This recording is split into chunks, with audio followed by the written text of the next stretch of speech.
La agonía de Carlo Acutis. Médicos y capellán narran los últimos días del beato. Una leucemia fulminante acabó con la vida de Carlo Acutis. A solo 3 días de ser diagnosticado con la enfermedad, sin embargo, su fuerte vínculo con la Eucaristía le permitió vivir el sufrimiento con una dimensión cristiana. Así lo relataron este 13 de octubre en Asís, en un encuentro organizado por la diócesis de Asís-Nocera, Umbra, Gualdo, Tadino. Los médicos y el capellán que estuvieron junto al nuevo beato en los últimos días de su vida.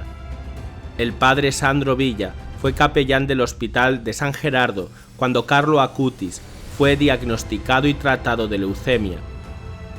En su intervención contó cómo en 2006, en un día de octubre, conocía a Carlo, que ya presagiaba su muerte. Fui llamado para administrarle los sacramentos de la unción de los enfermos y la Eucaristía.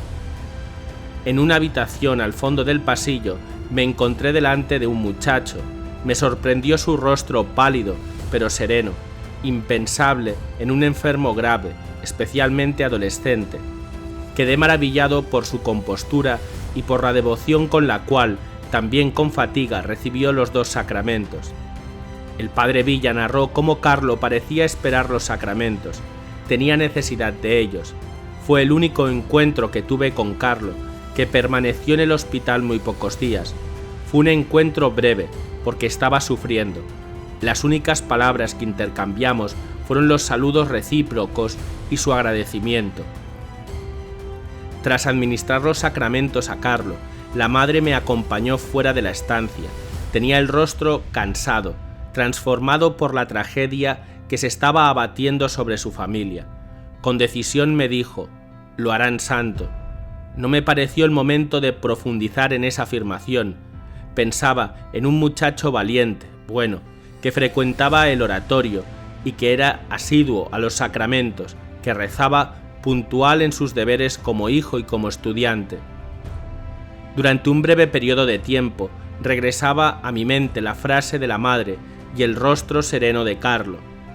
Continuó recordando el capellán del hospital. Había algo que no entendía de aquel rostro sereno. Después lo olvidé.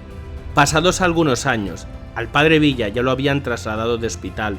Supe que Carlo había sido declarado venerable. Me impresionó que el Señor me lo hiciese conocer, aunque solo fuese durante unos pocos instantes.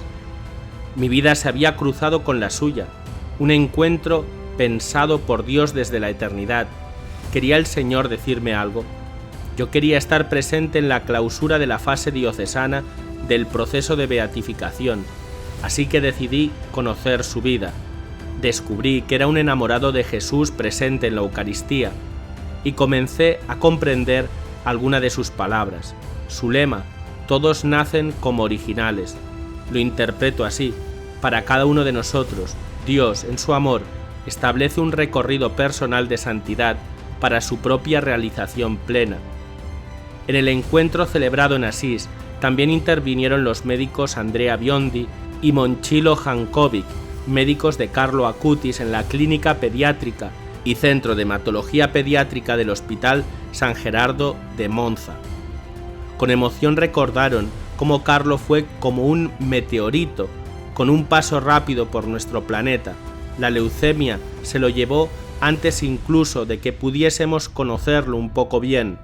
Sin embargo, se nos quedaron impresos sus ojos dulces, su mirada llena de atención por lo que le estaba sucediendo, de valentía, de amor, de fuerte empatía. Se transparentaba en él esa fe suya en Dios que había querido y que todavía quería transmitir a los demás, a su prójimo, atónito frente a la batalla que estaba perdiendo. Su mirada dulce, incluso en medio de su drama, nos enseñó mucho. La vida, por breve o larga que sea, se vive hasta el fondo intensamente por sí misma, pero también y sobre todo para los demás. Su fe, basada en el amor y su mirada puesta en la libertad y la justicia, nos ha abierto el camino hacia una nueva vida, reconocieron. En el encuentro participó también el obispo de la diócesis, Monseñor Domenico Sorrentino, que estableció un paralelismo entre San Francisco de Asís y Carlo. un paralelismo en la enfermedad y de cómo la enfermedad y la muerte no deben ocasionar miedo, sino que deben invitar a la cercanía a Dios, a la Eucaristía. Recordó cómo en la enfermedad San Francisco elevó el cántico a las criaturas y la actitud de Carlo ante su enfermedad fue similar. Fue una actitud de alegría y de comunión con Dios y el prójimo. Intervino también el padre Massimo Angelelli, director nacional de la Oficina de Pastoral de la Salud. Ofreció una serie de reflexiones que le sugirieron la experiencia de fe de Carlo y su breve experiencia de enfermedad. Explicó que el sufrimiento forma parte de la vida y como tal puede propiciar un encuentro eucarístico.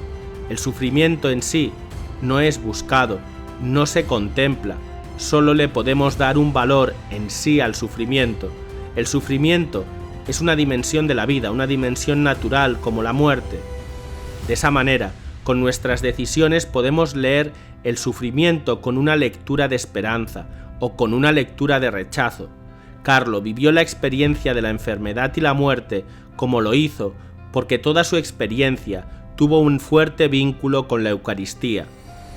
En ese sentido, ejemplos como el de Carlo Acutis dan una dimensión cristiana al sufrimiento en la que Jesús está presente. Cuando Jesús dice, «No os dejaré solos», significa precisamente eso, estaré con vosotros todos los días hasta el fin del mundo. Y no es solo una promesa espiritual, es real, viva, vivificante, está presente en la Eucaristía, y por eso Carlo se unió fuertemente a la Eucaristía, porque sabía que en la Eucaristía está verdaderamente Jesús. También señaló que cuando Jesús dice «Amaos como yo os he amado», es un mandato fuertemente eucarístico. De hecho, la Eucaristía es el misterio central de nuestra fe. La Eucaristía transforma el dolor en tiempo de esperanza y en prueba de amor. Por eso, todos los que sufren saben que Dios ha experimentado esa oscuridad, porque la ha experimentado en Jesús.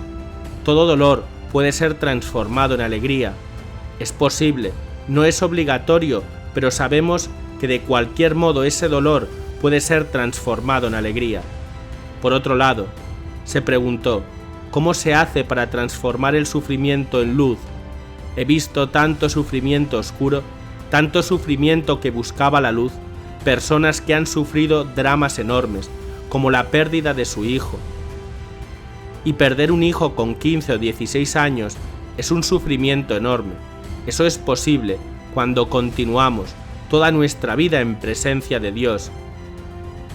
Jesús transformó la vida de Carlo porque Carlo le dio permiso, en una dimensión en que día a día se conocieron, se frecuentaron, se encontraron, subrayó.